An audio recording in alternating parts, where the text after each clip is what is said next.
છોટાઉદેપુરના Naswadi Jabugam four lane માર્ગ પર વૃક્ષો કાપવાની કામગીરી આડેધડ કરાતા હાઈવે પર કલાકો સુધી ટ્રાફિક જામની સમસ્યા સર્જાઈ હતી। નસવાડી પેટ્રોલ પંપથી કલેડિયા ચોકડી વચ્ચે મોટા વૃક્ષો રોડ પર પડતા 2 કિલોમીટર લાંબી વાહનોની કતાર લાગી। કોન્ટ્રાક્ટરના સુપરવાઇઝરે ગુજરાતી હિન્દીમાં જવાબ આપવાનો ઇનકાર કર્યો। અધિકારીઓની ગેરહાજરીથી સ્થાનિક લોકો હેરાન પરેશાન બન્યા છે। 108 જેવા ઇમરજન્સી વાહનો અટવાય તો જવાબદારી કોની? લોકોનો આક્ષેપ છે કે અધિકારીઓએ કાળજી રાખવી જોઈએ।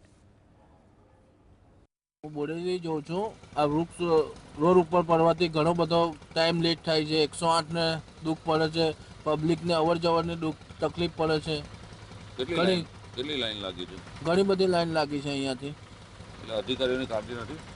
અધિકારીઓ કોઈ કાળજી લેતા નથી। એમ ગમે તે સમયે કાપી નાખે છે લોકોને। પબ્લિકની કોઈ પરવા જ નથી આ લોકોને। છોટાઉદેપુર જિલ્લાના ધામસિયાથી જબુગામ સુધી નેશનલ હાઈવે 56 મંજૂર કરવામાં આવ્યો। ફોર લેન બનાવવા માટે જે રોડની સાઈડમાં વૃક્ષો છે તે કાપવામાં આવી રહ્યા છે, પરંતુ વૃક્ષો કાપવામાં જે નેશનલ હાઈવે 56ના અધિકારીઓ છે તે કાળજી લેતા નથી। આવી રીતના આખો રસ્તો બંધ કરી દે છે।